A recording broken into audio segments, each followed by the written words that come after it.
अंसारी और आप देख रहे हैं न्यूज़ 48 झारखंड टुडे। अभी हम लोग खड़े हैं ऑल इंडिया कांग्रेस कमेटी के दिल्ली स्थित कार्यालय में और यहाँ से लाखों की संख्या में आज महंगाई पर हल्ला बोल कार्यक्रम में पूरे देश से आए हुए कांग्रेस पार्टी के कार्यकर्ता रामलीला मैदान पहुँच रहे हैं। और अब थोड़ी देर में हम आपको रामलीला मैदान लेकर चलेंगे और चलिए चलते हैं रामलीला मैदान की ओर कि रामलीला में अब किस तरह की कार्यक्रम हो रही है, लोग कैसे वहां पहुंच रहे हैं। वहां पर आज राहुल गांधी जी का भाषण होने वाला है। आइए हम आपको अपडेट देते रहते हैं। धन्यवाद।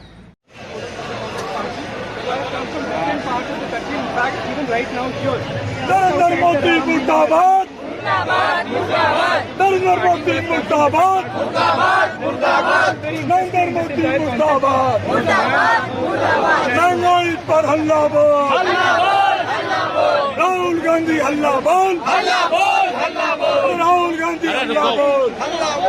क्या इसका मतलब सिंबल क्या है, क्या क्यों आप ऐसे मतलब ये मैं इतना ऊंचाई इसलिए हूँ क्योंकि इतनी ऊंचाई पे आज के समय का राशन, सिलेंडर, आटा, चावल, तेल, सीएनजी, पेट्रोल, ये सब कुछ ऊंचाई पे चलेगा। हम जैसे लोग आज धरती पे रेंगते में कीड़े की तरह हो गए हैं। ये कैसे चलेगा? गरीबी कैसे जिएगी? वो दिन दूर नहीं, थैला भर के पैसा लेके जाओगे और मुट्ठी भर के आटा और चावल लेके आओगे। देखिए आम जनता त्रस्त है और नरेंद्र मोदी मस्त है। बोलिए, कहाँ से आए, कैसे आए? हम लोग पश्चिम बंगाल से आए हैं। बंगाल हमेशा आंदोलन में, देखिए इसलिए हम वहाँ से सब्जी लेके आए हैं, क्योंकि वहाँ सब्जी इतनी महंगी है, इसलिए हम लोग सब्जी लेके आने के लिए आ रहे हैं। अनेक लोग आए, हम खाली सब्जी, मूढ़ी, ये सब लेके हम आए पश्चिम बंगाल कांग्रेस से। उनको परिवार छोड़ दिए, वो मन का बात करते हैं तो रोड पर घूमे, गलत काम करने में माहिर है, झूठ बोलने में माहिर है, कैसे आदमी लड़ेगा उनसे? इसलिए जरूरी है कि लोग एक हो और कांग्रेस को आगे बढ़ाए। कांग्रेस आगे बढ़ेगी, बेरोजगारी और व्यवस्था जो परिवर्तन होगा तो समाज में हर आदमी को कुछ न कुछ सुख सुविधा मिलेगा। बड़ा अच्छा नारा है।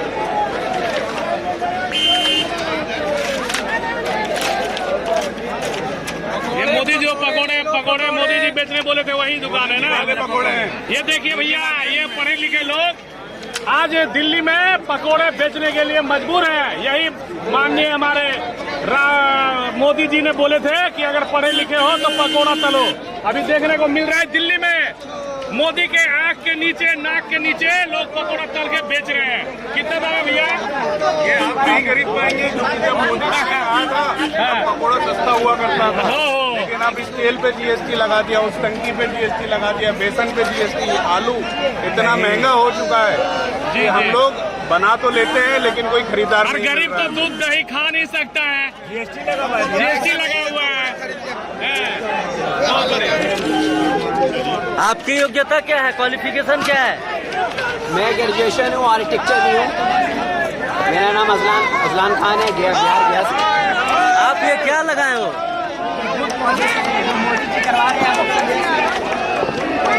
कोई पकौड़ा बेच रहा है, कोई ये कर रहा है, सब यही सब करवा रहे हैं मोदी जी हमारे। क्या बोलते बिरला हो या टाटा, अंबानी हो या बाटा, सबने अपने चक्कर में देश को है काटा।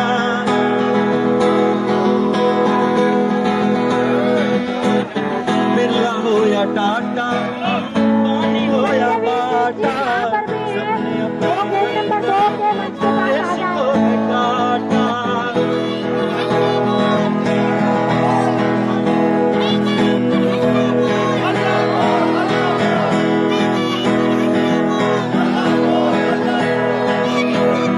गेट पे खड़े हैं और इस तरह से सभी गेट पे खड़े हैं। ये लोग लोगों को अंदर आने नहीं दे रहे। यहाँ पे हजारों हजार की संख्या में, लाखों की संख्या में लोग आए हुए हैं, लेकिन यहाँ पर नरेंद्र मोदी की केंद्र शासित पुलिस, ये पुलिस किसी को अंदर आने नहीं दे रही है। जानबूझ के दरवाजा बंद करके रखा है। अभी इन्होंने आधा दरवाजा खोला, जिससे लोग अंदर आ रहे हैं। दरवाजा खुलवा दीजिए। ये दरवाजा खोल नहीं रहे हैं। बीजेपी और केजरीवाल, हाँ, लगता है इन लोगों की साजिश है कि कांग्रेस की अपार भीड़, 20 लाख केजरीवाल और बीजेपी 20 लाख आदमी पहुंचे, 20 लाख कर्मचारियों को कह दिया कि परेशान करो जिससे अधिक से अधिक न आ सके। और बाहर रहे। ये आप देख सकते हैं। अरे अमित शाह, मोदी देख लो, तुम्हारा एजेंट जो केजरीवाल है वो भी भीड़ को रोक नहीं पाएगा। मोदी भी भीड़ नहीं रोक सकता। और 10 लाख लोग, ये अमित शाह का जीजा है, सारे लोग आ रहे हैं जो। ये आप देख सकते हैं, ये पूरी तरह से लोगों को रोकने का प्रयास दिल्ली पुलिस के द्वारा किया जा रहा है। ये पिछले कई घंटे से गेट को बंद करके रखा गया था, लोग आ नहीं पा रहे थे और लोगों को परेशान किया जा रहा था। कई लोगों के पर्स भी कटने की अभी सूचना मिली है, कई लोगों के मोबाइल जेब से निकल गए हैं। दिल्ली पुलिस जानबूझ के नहीं चाहती है कि कांग्रेस पार्टी के इस कार्यक्रम में लोग ज्यादा से ज्यादा संख्या में आए।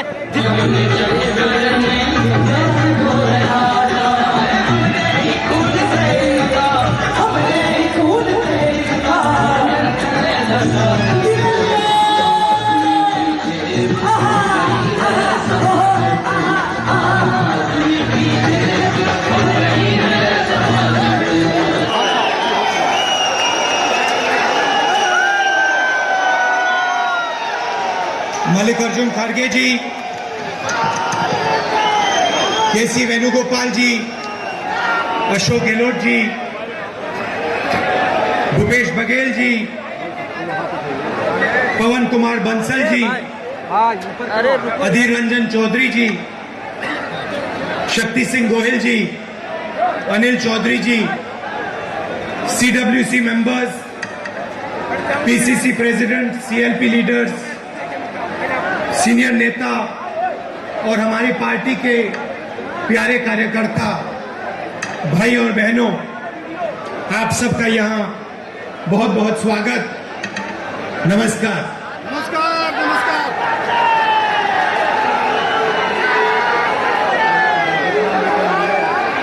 देश की हालत आपको दिख रही है। देश में क्या हो रहा है, क्या नहीं हो रहा है, आपसे नहीं छुपाया जा सकता। पीछे चलो, टूट गया, पीछे चलो। और जब से बीजेपी की सरकार आई है, तब से देश में नफरत और क्रोध बढ़ता जा रहा है। सही है? आपको लग रहा है कि नफरत और क्रोध देश में बढ़ता ही जा रहा है। सही है ना?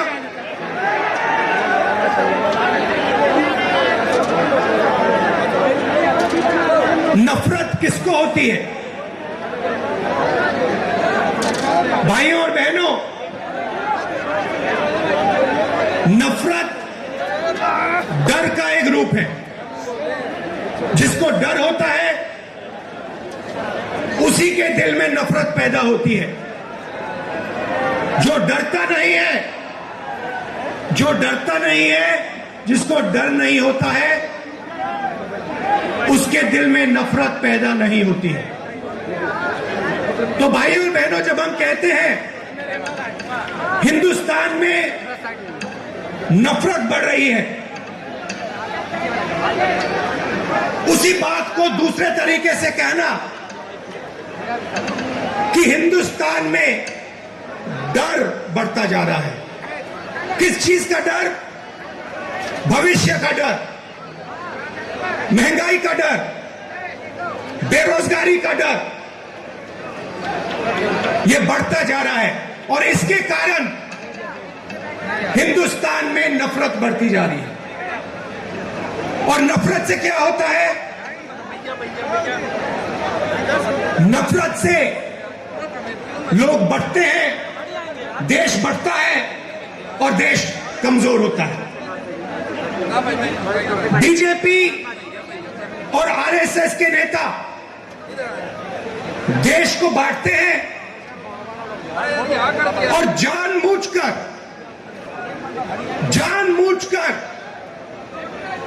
देश में भय पैदा करते हैं, लोगों को डराते हैं और नफरत पैदा करते हैं। अब सवाल उठता है, ये किसके लिए करते हैं और क्यों करते हैं?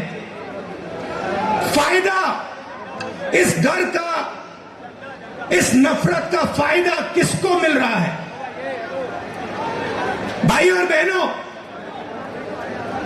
क्या इस डर का फायदा, नफरत का फायदा हिंदुस्तान के गरीब आदमी को मिल रहा है? पिछले 8 सालों में आप मुझे बता दीजिए, हिंदुस्तान के गरीब आदमी को, किसान को, मजदूर को, छोटे दुकानदार को नरेंद्र मोदी जी की सरकार ने क्या फायदा दिया?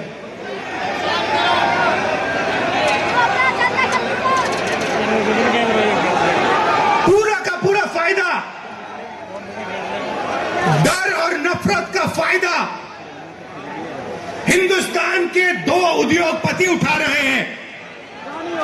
आप बाकी उद्योगपतियों से भी पूछ लो, वो भी आपको बताएंगे कि पिछले 8 साल में हमारा कोई फायदा नहीं हुआ, सिर्फ 2 व्यक्तियों का फायदा हुआ है। और देखने को मिल रहा है, चाहे एयरपोर्ट हो, चाहे पोर्ट हो, सड़कें हो, सब कुछ, सेलफोन, तेल, सब कुछ इन्हीं 2 व्यक्तियों के हाथ में जा रहा है। मीडिया देश को डराती है, नफरत पैदा होता है, और फिर पूरा का पूरा फायदा बीजेपी 2 लोगों को दे रही है। अब देखिए, नरेंद्र मोदी जी ने नोटबंदी की, नोटबंदी से गरीबों का फायदा हुआ, गरीबों की जेब से पैसा, गरीबों को कहा काले धन के खिलाफ लड़ाई है, और फिर कुछ ही महीनों बाद आपने देखा कि जो आपके जेब में से पैसा निकाला गया था, लाखों करोड़ रुपए, देश के सबसे बड़े उद्योगपतियों का कर्जा माफ किया गया। किसान का कर्जा माफ नहीं करेंगे, किसान के खिलाफ 3 काले कानून लाएंगे, कहेंगे कि ये कानून किसानों के फायदे के लिए है। अगर किसानों के फायदे के लिए है तो फिर पूरे देश में किसान क्यों खड़ा है, सड़कों पे क्यों उतरा है, और आपके खिलाफ क्यों खड़ा है? बहुत बड़े खोज होते। ये 3 कानून किसानों के लिए नहीं थे, ये 3 कानून उन्हीं 2 उद्योगपतियों के लिए थे। और तुम यहाँ थे नहीं, तुम हिंदुस्तान के किसान को यह बात एकदम समझ आ गई, इसलिए हिंदुस्तान का कानून, हिंदुस्तान का किसान सड़क पे आके खड़ा हो गया, और उसने नरेंद्र मोदी जी को अपनी शक्ति दिखा दी। और जब नरेंद्र मोदी जी को पता लगा कि हिंदुस्तान के किसान की शक्ति मेरे खिलाफ खड़ी है, तो नरेंद्र मोदी जी ने वहीं कानून रद्द कर दिए।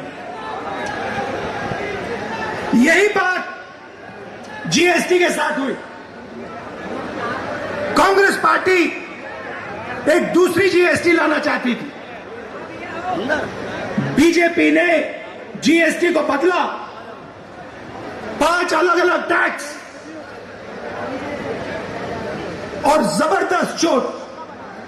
जो छोटे दुकानदार हैं, स्मॉल और मीडियम साइज बिजनेस वाले हैं, मजदूर हैं, किसान हैं, उन पर चोट मारी। और आज हालत क्या है? और यहां स्टेज से बोलना, ये बोलना मुझे अच्छा नहीं लग रहा है, मगर आज हिंदुस्तान की हालत यह है कि अगर देश चाहता भी है तो देश अपने युवाओं को रोजगार नहीं दे पाएगा। क्यों? भाई और बहनों, देश को रोजगार ये 2 उद्योगपति नहीं देते हैं, देश को रोजगार स्मॉल और मीडियम बिजनेस वाले देते हैं, देश को रोजगार किसान देते हैं, और इन लोगों की रीढ़ की हड्डी नरेंद्र मोदी जी ने तोड़ दी है। तो आज जो इस देश को रोजगार दे सकते थे, वो इस देश को रोजगार नहीं दे सकते। और बेरोजगारी, जो आज आपको बेरोजगारी दिख रही है, वो आने वाले समय में और भी बढ़ेगी। एक तरफ आपको बेरोजगारी की चोट लग रही है और दूसरी तरफ महंगाई। कोई नहीं सुन पाएगा, कोई भी नहीं सुन पाएगा। मेरे पास आंकड़े हैं।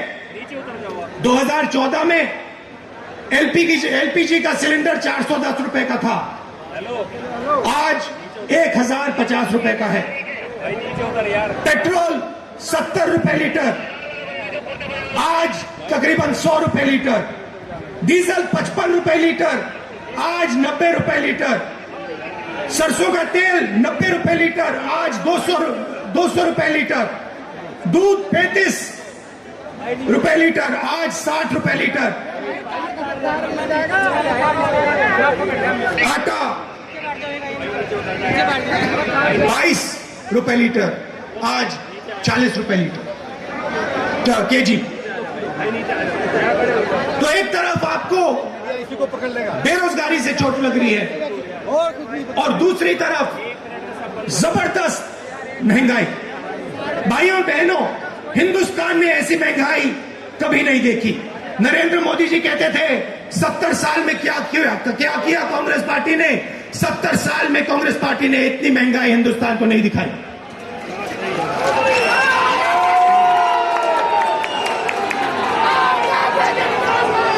तो हिंदुस्तान का आम नागरिक बहुत मुश्किल में है, बहुत दर्द सह रहा है। और जब विपक्ष इन बातों को पार्लियामेंट में उठाना चाहती है, तो नरेंद्र मोदी जी और उनकी सरकार विपक्ष को पार्लियामेंट में बोलने नहीं देती। चाहे किसानों का मुद्दा हो, चाहे चाइना का आक्रमण जो हुआ उसकी बात करना चाहे, बेरोजगारी की बात करना चाहे, महंगाई की बात करना चाहे, हम नहीं कर सकते, पार्लियामेंट में नहीं कर सकते। और आप देखिए, यहां हमारे मीडिया के मित्र हैं, इनका काम जो जनता के मुद्दे हैं उनको उठाने का होता है, मगर ये भी अपना काम नहीं करते हैं। 24 घंटा ये कैसे करेंगे? ये मीडिया उन्हीं दो उद्योगपतियों का मीडिया है। पूरा का पूरा मीडिया उन्हीं दो उद्योगपतियों के हाथ में है। तो सच्चाई कैसे दिखेगी, सच्चाई कैसे सुनाई देगी? और जनता को सब मालूम है। जनता घर में टीवी ऑन करती है और जनता जानती है कि टीवी किसका है और टीवी किसके लिए काम कर रहा है।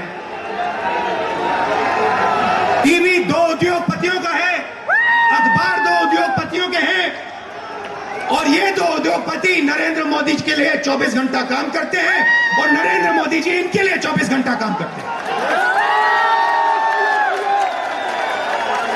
देश में बेरोजगारी, देश में महंगाई और देश का पूरा धन दो उद्योगपतियों के हाथ में। एक तरफ मीडिया का कंट्रोल, दूसरे तरफ प्रधानमंत्री पे कंट्रोल।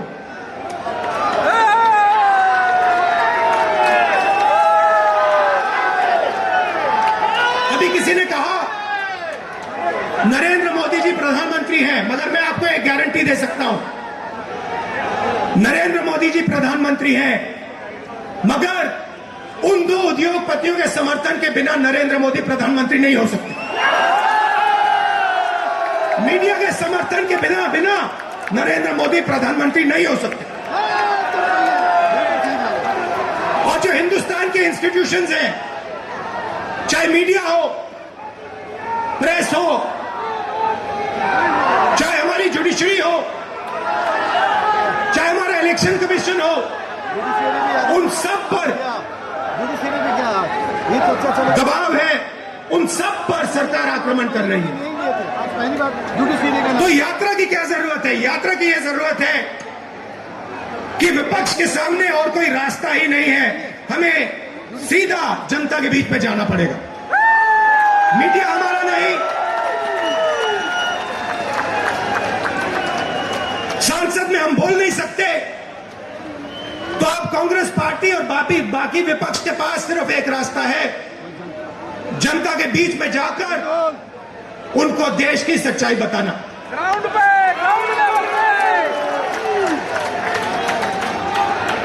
जो भी नरेंद्र मोदी जी के खिलाफ काम करना चाहता है, चाहे कोई भी हो, विपक्ष की पार्टी हो, एक्टिविस्ट हो, एनजीओ का कोई व्यक्ति हो, उस पर पूरा जबरदस्त आक्रमण होता है। ईडी, सीबीआई, इनकम टैक्स, ये सब के सब लगा दिए जाते हैं। 55 घंटे मुझे ईडी में वहां पे बैठाया। मगर मैं एक बात समझाना चाहता हूं नरेंद्र मोदी जी को, मैं आपकी ईडी से नहीं डरता हूं, मुझे कोई फर्क नहीं पड़ता। आप 55 घंटे करो, 100 घंटे करो, 200 घंटे करो, 500 घंटे करो, 5 साल करो, कोई फर्क नहीं पड़ता मुझे। ये हमारा जो संविधान है, जो इस देश की आत्मा है, आज इसकी रक्षा करना, आज इसको बचाने का काम हर हिंदुस्तानी नागरिक को करना पड़ेगा।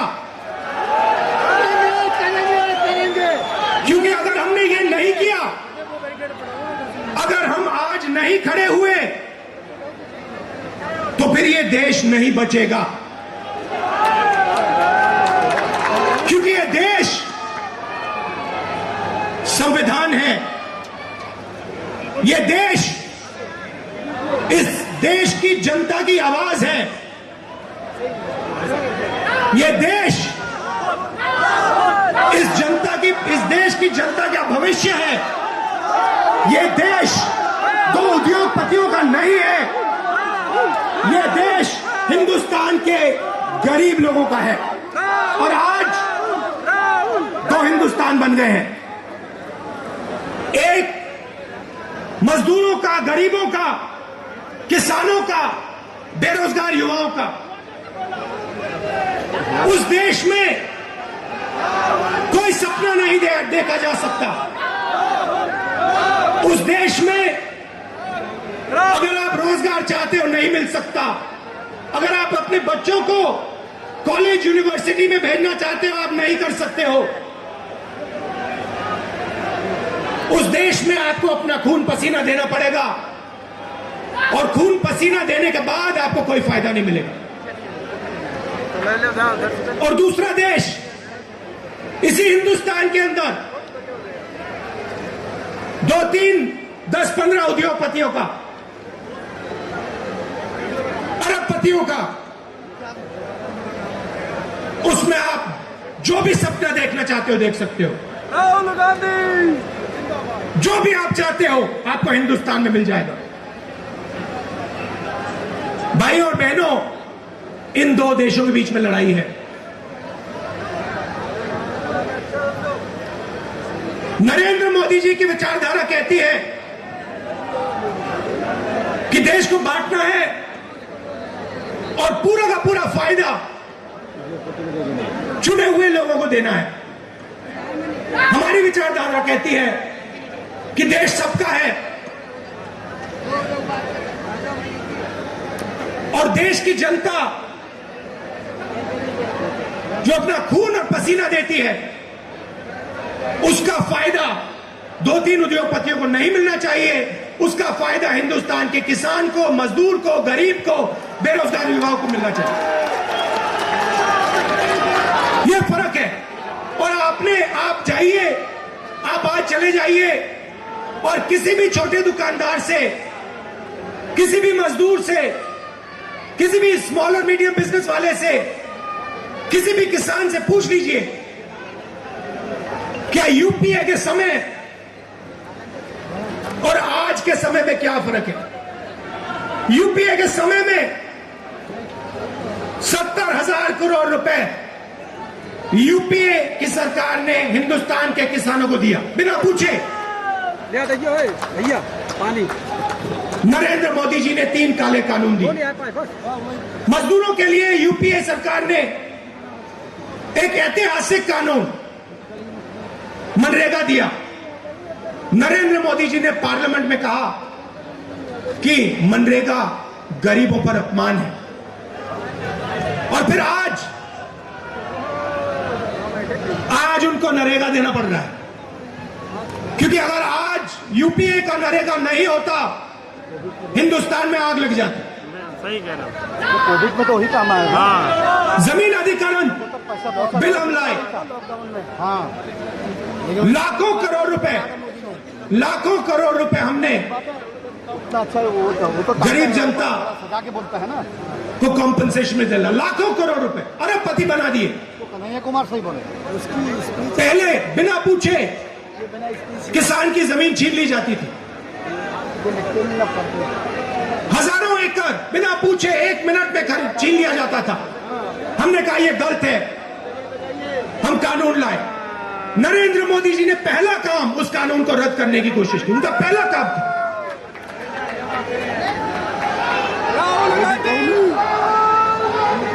यूपीए के समय आर्थिक प्रगति थी, हम करोड़ों लोगों को हमने गरीबी से निकाला।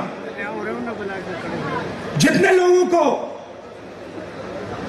हमने 27 करोड़ लोगों को गरीबी से निकाला 10 साल में, 27 करोड़ लोग।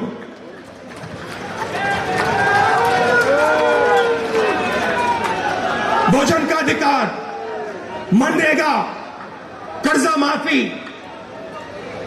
इन औजारों से हमने 27 करोड़ लोगों को 10 साल में गरीबी से निकाला। भाई और बहनों, पिछले 8 साल में नरेंद्र मोदी ने 23 करोड़ लोगों को वापस गरीबी में डाल दिया है। तो जो हमने काम किया 10 साल में, उन्होंने 8 साल में खत्म कर दिया। और फिर जाके भाषण देते हैं, प्रगति की बात करते हैं, न्यू इंडिया की बात करते हैं, मेक इन इंडिया की बात करते हैं, कहते हैं कि हिंदुस्तान बदल गया। हिंदुस्तान को नरेंद्र मोदी जी पीछे ले जा रहे हैं। हिंदुस्तान में नरेंद्र मोदी जी नफरत फैला रहे हैं, डर फैला रहे हैं, और इससे देश का नुकसान होगा, देश का फायदा हो ही नहीं सकता। फायदा देश के दुश्मनों को होगा, फायदा चाइना को होगा, फायदा पाकिस्तान को होगा, मगर हिंदुस्तान को नहीं होगा। हिंदुस्तान में जितनी भी नफरत फैलेगी, जितना क्रोध फैलेगा, जितना डर फैलेगा, उतना हिंदुस्तान कमजोर होगा। और पिछले 8 सालों में नरेंद्र मोदी जी ने हिंदुस्तान को कमजोर करने का काम किया है। जो हमारी आर्थिक शक्ति थी उसको खत्म किया। बेरोजगारी 40 साल से